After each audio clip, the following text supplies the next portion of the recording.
Hello ಎಲ್ಲರಿಗೂ ನಮಸ್ಕಾರ. Welcome back to the secret spice affair food channel where recipes have secrets and spices have stories. ಇವತ್ತಿನ recipe nippattu. Perfect ಕರ್ನಾಟಕದ traditional snack ಇದು. Authentic ಆಗಿ ಮಾಡೋ ಅಂಥ ನಿಪ್ಪಟ್ಟು ಹೇಗೆ ಮಾಡೋದು ಅಂತ ನೋಡೋಣ ಬನ್ನಿ.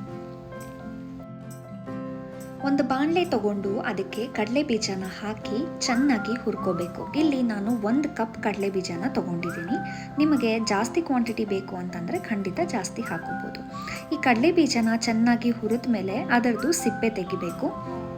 ಸಿಪ್ಪೆ ತೆಗೆದಿದ್ರೂ ನಡೆಯುತ್ತೆ, ಆದರೆ ಸ್ವಲ್ಪ ಸಿಪ್ಪೆ ಅಟ್ಲೀಸ್ಟ್ ತೆಗಿಬೇಕಾಗತ್ತೆ.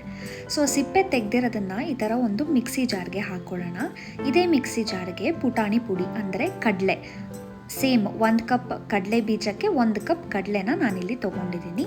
ಇದನ್ನು ತರಿಯಾಗಿ ರುಬ್ಕೋಬೇಕು, ಅಂದರೆ ಸ್ವಲ್ಪ ಬಾಯಿಗೆ ಹಾಗೆ ಸಿಗೋ ಥರ ರುಬ್ಕೋಬೇಕು. ಸೊ ಇಲ್ಲಿ ನೋಡಿ, ಇದು ಚೆನ್ನಾಗಿ ಪುಡಿಯಾಗಿ ಇದೆ. ಒಂದು ಸ್ವಲ್ಪ ಹಾಗೆ ಕೂಡ ಇರಬೇಕು, ಒಂದು ಸ್ವಲ್ಪ ಪುಡಿಯಾಗಿರಬೇಕು. ಇಲ್ಲಿ ಒಂದು ದೊಡ್ಡ ಪಾತ್ರೆಗೆ ನಾನು 2 ಕಪ್ ಅಕ್ಕಿ ಹಿಟ್ಟಿಗೆ 3/4 ಕಪ್ ಮೈದಾನ ಹಾಕ್ತಾಯಿದ್ದೀನಿ. ಮೈದಾ ಹಾಕದೇ ಇದ್ರೂ ನಡೆಯುತ್ತೆ, ಆದರೆ ನಾನಿಲ್ಲಿ ಹಾಕಿದ್ದೀನಿ. ಇದಕ್ಕೆ ಗ್ರೈಂಡ್ ಮಾಡಿರೋ ಅಂಥ ಕಡಲೆ ಬೀಜ ಮತ್ತು ಕಡಲೆದು ಮಿಶ್ರಣನ ಇಲ್ಲಿ ಹಾಕೋಣ. ಇದಕ್ಕೆ ಉಪ್ಪು ಎಷ್ಟು ಬೇಕೋ ರುಚಿಗೆ ಅಷ್ಟು. ನೆಕ್ಸ್ಟು ಅಚ್ಚ ಖಾರದ ಪುಡಿ. ಇಲ್ಲಿ ನೀವು ಕಲರ್ಗೆ ಅಂತ ಖಾರ ಹಾಕೋ ಅವಶ್ಯಕತೆ ಇಲ್ಲ, ಖಾರಕ್ಕೆ ಅಂತಲೇ ಖಾರದ ಪುಡಿನ ಹಾಕ್ಬೋದು. ಇದಕ್ಕೆ ಸ್ವಲ್ಪ ಅರಿಶಿನ, ಇಂಗು ಮತ್ತು ಒಂದು ಸ್ವಲ್ಪ ಎಳ್ಳು, ಬಿಳಿ ಎಳ್ಳು, ಅದನ್ನು ಕೂಡ ನೀವು ಹುರಿದು ಹಾಕೋಬೋದು, ಇಲ್ಲ ಅಂತಂದರೆ ಹಾಗೆ ಕೂಡ ಹಾಕೋಬೋದು. ಸಣ್ಣಗೆ ಹೆಚ್ಚಿರೋಂಥ ಕರಿಬೇವಿನ ಸೊಪ್ಪು ಹಾಕ್ತಾಯಿದ್ದೀನಿ. ಕರಿಬೇವಿನ ಸೊಪ್ಪು ಹಾಕಿದ್ರೆ ತುಂಬ ಒಳ್ಳೆ ಘಮ ಕೊಡುತ್ತೆ. ಇದಿಷ್ಟನ್ನು ಹಾಕಿ ಚೆನ್ನಾಗಿ ನಾವು ಕಲಿಸ್ಬೇಕು. ಇಲ್ಲಿ ಒಂದು 2 ಟೇಬಲ್ ಸ್ಪೂನ್ ಬಿಸಿ ಎಣ್ಣೆನ ಹಾಕ್ತಾಯಿದ್ದೀನಿ. ಎಣ್ಣೆ ಹಾಕಿದ್ಮೇಲೆ ಒಂದು ಸ್ವಲ್ಪ ನೀರು ಹಾಕಿ ಇದನ್ನು ಒಂದು ಚಪಾತಿ ಹಿಟ್ಟಿನ ಹದಕ್ಕೆ ಕಲಿಸ್ಕೋಬೇಕಾಗತ್ತೆ. ಒಂದೇ ಸಲಿಗೆ ಎಲ್ಲ ನೀರನ್ನು ಹಾಕಕ್ಕೆ ಹೋಗಬೇಡಿ, ಸ್ವಲ್ಪವಾಗಿಯೇ ನೀರು ಹಾಕಿ ಇದು ಒಂದು ಚೆನ್ನಾಗಿರೋ ಒಂದು ಚಪಾತಿ ಹಿಟ್ಟಿನ ಹದಕ್ಕೆ ಇದನ್ನು ಕಲಿಸ್ಕೋಬೇಕಾಗತ್ತೆ. ಸೊ ಈ ಥರ ಕಲಿಸ್ಕೊಂಡ ಮೇಲೆ ಇದನ್ನು ನಿಪ್ಪಟ್ಟು ಥರ ಒತ್ತಿ ಡೀಪ್ ಫ್ರೈ ಮಾಡಿದ್ರೆ ನಿಪ್ಪಟ್ಟು ರೆಡಿ ಆಗುತ್ತೆ. ಇಷ್ಟು ಸಿಂಪಲ್ ರೆಸಿಪಿ. ಮನೇಲಿ ಯಾರಿಗಾದರೂ ಬಿಸಿಯಾಗಿ ನಿಪ್ಪಟ್ಟು ತಿನ್ನಬೇಕು ಅಂತ ಅನಿಸಿದ್ರೆ this is actually very quick. ತುಂಬ ಈಸಿಯಾಗಿ ತುಂಬ ಬೇಗ ಮಾಡ್ಕೊಳ್ಳೋ ಅಂಥ ರೆಸಿಪಿ. ಆಬ್ವಿಯಸ್ಲಿ ನೀವು ಜಾಸ್ತಿ ಜನಕ್ಕೋಸ್ಕರ ಮಾಡ್ತಾ ಇದ್ದೀರಾ ಅಂತಂದರೆ ಖಂಡಿತ ಟೈಮ್ ತೊಗೊಳತ್ತೆ. ಹಾಗಾಗಿ ಇದನ್ನು ನಿಮಗೆ ಎಷ್ಟು ಕ್ವಾಂಟಿಟಿ ಬೇಕೋ ಅದಕ್ಕೆ ಇಲ್ಲಿ ಮಾಡ್ಕೋಬೋದು. ನಮ್ಮಮ್ಮ ಈ ಥರ ರೆಸಿಪಿ ಮಾಡ್ತಾಯಿದ್ರೆ ನಾವಂತೂ 4ರಿಂದ 5 ನಿಪ್ಪಟ್ಟಂತೂ ಎಣ್ಣೆಯಿಂದ ಕರೆದು ಒಂದು 5 ನಿಮಿಷಕ್ಕೇ ಎಲ್ಲ ಖಾಲಿ ಆಗಿಬಿಡತ್ತೆ. ತುಂಬ ಚೆನ್ನಾಗಿ ಮಾಡ್ತಾರೆ ನಮ್ಮಮ್ಮ.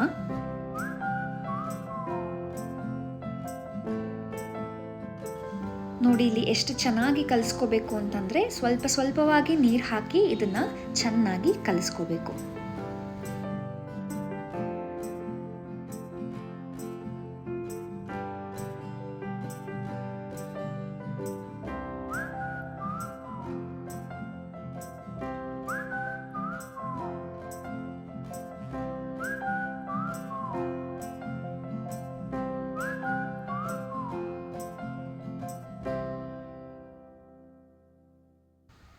ಸಣ್ಣ ಉಂಡೆನ ತಗೊಂಡು ಈ ಥರ ಎಣ್ಣೆ ಆಗಿರೋ ಕೈಯಲ್ಲಿ ಒತ್ತಾ ಬಂದರೆ ನಿಪ್ಪಟ್ಟು ಚೆನ್ನಾಗಾಗುತ್ತೆ. ಅಥೆಂಟಿಕ್ ಟ್ರೆಡಿಷನಲ್ ಆಗಿ ನಿಪ್ಪಟ್ಟು ಬೇಕು ಅಂತಂದರೆ ಆ ನಿಪ್ಪಟ್ಟಿನ ಮೇಲೆ ನಮ್ಮ ಕೈ ಗುರುತಿರಬೇಕು. ಈ ನಮ್ಮ ಬೆರಳುಗಳ ಗುರುತು ನಿಪ್ಪಟ್ಟು ಮೇಲೆ ಬಂತು ಅಂತಂದರೆ ಕರ್ನಾಟಕದ ಪರ್ಫೆಕ್ಟ್ ಟ್ರೆಡಿಷನಲ್ ಅಥೆಂಟಿಕ್ ನಿಪ್ಪಟ್ಟು ರೆಡಿ ಇದೆ ಅಂತ ಅರ್ಥ. ತುಂಬ ಜನ ಇದ್ರ ಮಧ್ಯದಲ್ಲಿ ಒಂದು ಹೋಲ್ ಮಾಡಿ ಕೂಡ ಮಾಡ್ತಾರೆ. ನಾವು ಅದನ್ನು ಮಾಡಲಿಲ್ಲ, ಇದು ಹಾಗೆ ಚೆನ್ನಾಗಿರುತ್ತೆ ಅಂತ. ಸೊ ಈ ಥರ ಕೈ ಗುರುತಿರೋ ನಿಪ್ಪಟ್ಟನ್ನು ನೀವು ಮನೇಲಿ ಮಾಡ್ತೀರಾ ಅಂತಂದರೆ ಖಂಡಿತ ಕಾಮೆಂಟ್ ಮಾಡಿ ಹೇಳಿ.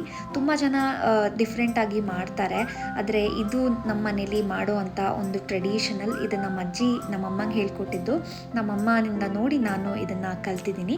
ನೋಡಿ ಈ ಥರ ಚೆನ್ನಾಗಿ ಒಂದು 10ರಿಂದ 12 ಮಾಡಿಕೊಂಡು ಒಟ್ಟಿಗೆ ಈ ಥರ ಎಣ್ಣೆಯಲ್ಲಿ ಕರೆದ್ರೆ ತುಂಬ ಚೆನ್ನಾಗಿ ಆಗುತ್ತೆ. ಎಣ್ಣೆಯಲ್ಲಿ ಇದು ಯಾವುದೂ ಬಿಟ್ಕೊಳ್ಳಲ್ಲ. ಗರಿಯಾಗಿ ಆ ಬಾಯಿಗೆ ಪುಟಾಣಿ ಪುಡಿ ಮತ್ತು ಕಡಲೆ ಬೀಜ ಇದೆಲ್ಲ ಸಿಗ್ತಾ ಇರಬೇಕು.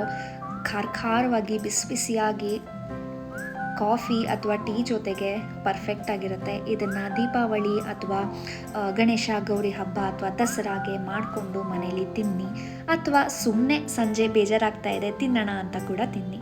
ಈ ರೆಸಿಪೀಸ್ ಎಲ್ಲ ನಿಮಗೆ ಇಷ್ಟ ಆಗಿದ್ರೆ ಖಂಡಿತ ನನ್ನ ಪೇಜ್ನ ಫಾಲೋ ಮಾಡಿ, ಸಬ್ಸ್ಕ್ರೈಬ್ ಮಾಡಿ. ಇನ್ನೂ ಒಳ್ಳೊಳ್ಳೆ ರೆಸಿಪೀಸ್ನ ಹಾಕ್ತೀನಿ. ನಿಮ್ಮ ಮನೇಲಿ ನಿಪ್ಪಟ್ಟನ್ನು ಹೇಗೆ ಮಾಡ್ತಾರೆ ಅಂತ ಖಂಡಿತ ಹೇಳಿ. ಅದೇ ಥರ ನಾನು ಕೂಡ ನೆಕ್ಸ್ಟ್ ಟೈಮ್ ಟ್ರೈ ಮಾಡ್ತೀನಿ. So subscribe to my channel. ಇದೇ ಥರ ಫಾಲೋ ಮಾಡಿ. ನಿಮ್ಮೆಲ್ಲರ ಸಪೋರ್ಟ್ ತುಂಬ ಇಂಪಾರ್ಟೆಂಟ್ ಆಗುತ್ತೆ ನನ್ನ ಜರ್ನಿಗೆ. See you in my next video.